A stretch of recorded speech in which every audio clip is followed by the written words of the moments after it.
Hello, how are you doing? I hope you are doing really well. And today I wanted to talk about how to get back on track without any drama. Okay? How to literally release all the drama and guilt and everything what can come up when we eat off plan, when we, let's say, binge on biscuits, chocolates, cakes, when we essentially find ourselves up to our elbows in junk, in foods which really don't want to eat. Yes, so first, from my own experience, I can say that there needs to be forgiveness. Absolutely, forgiving yourself for whatever you have eaten is really the first crucial step to release drama and to release kind of this obsessive thinking and even a feeling inside of you that, oh my god, the world is ending because you have eaten off plan, because you have eaten refined sugar, because you have eaten dairy and you don't want to, right? Or had McDonald's or something like that, right? And you don't want to. So first, that definitely there needs to be forgiveness. And what I sometimes do, because I'm a human too, and I do sometimes find myself also, like, a couple of days, for example, consecutively eating foods essentially crap, which I just don't want to, and I know they don't agree with me, and they diminish my light and my vibration, and overall my mood. And so when that happens, because obviously these foods, they do have this sneaky way of getting into our diet, especially when we have the little one, something, right, that tiny little bar or a bite. However, it can blow out of proportion easily, and we can really find ourselves in the loop of eating these foods more than we want, or just eating them. And so forgiveness is definitely step number one. So what I do is, when I catch myself that I'm dramatizing, is I literally say I forgive myself and ask for forgiveness, and I release everything what's trapped inside my body, and I'm ready to embrace my healthy and nourishing and beautiful lifestyle back.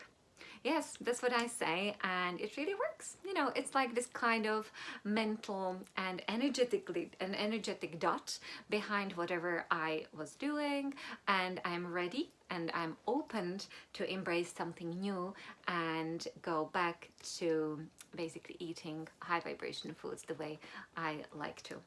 So that would be number one. Number two is, make sure that you surround yourself and that you include into your diet lots of these. Yeah, that you basically bring in a lot of the unprocessed, friendly, right, fruits and vegetables, which help with cravings, which help alkalize your body, which also help take your mind away from the sugary, let's say if it was sugar, right, from the sugary treats or biscuits and stuff like that.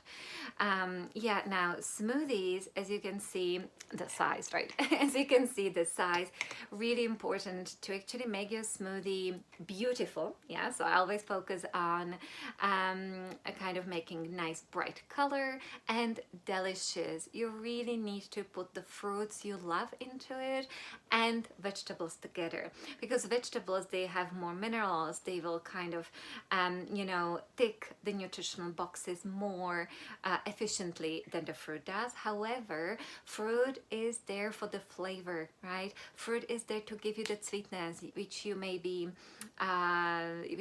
looking for, especially if you were eating those biscuits and stuff like that. So definitely surround yourself with lots of fruits and vegetables, and make it easy for yourself to go and make these smoothies. Okay, and then probably step number three, I would say, is keep yourself active and do something in that day what treats you in a different way than through food. So it would be, obviously, if you love doing physical activity, that would be ideal, like going for a run, or like a really brisk walk to break a sweat, or I don't know, do dance class at home, let's say, in front of a TV, or just dance like passionately, wildly, and in such a way that it really releases the endorphins endorphins and makes you feel really great. So that would be ideal. But even if you are not or cannot do, you cannot break sweat, then do something that would really fills your cup.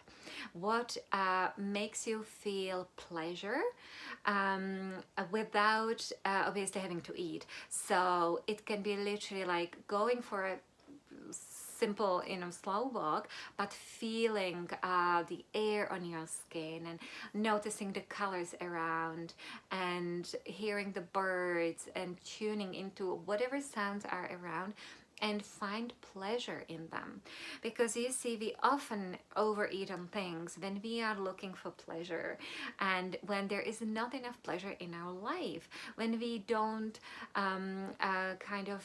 create opportunities for ourselves to feel good in our body, to feel good about what we are doing, right? And so then we turn to food. And so that's why this is what I recommend to help you get back on track, really, to the nourishing fruits and vegetables and the nourishing unprocessed plant foods once you have a slip. And so, yeah, so just to recap, really, first, forgiving, right? Forgiveness, which I have found is one of the biggest keys, really, because if you think about it, right, what divides a person who is slim and happy and, psychologically stable, like mentally stable around food, but eats here and there crap, to compare to a person who again is slim and healthy, however keeps obsessing about food, right? What is the biggest difference is that the second kind is just trapped in this guilt and shame kind of cycle. Oh my god, I ate off plan, I'm a bad girl, and I need some kind of punishment, and basically, or punishment is coming. And so that's why I'm stressing forgiveness so much. Then second is the smoothies. And then the third, create or plan pleasure into your day with even bigger focus than normal, to create the feel-good chemicals inside your body from something else than food. And so, yeah, I hope it helps. If you have any questions, just mention it in the comments below. Okay, bye.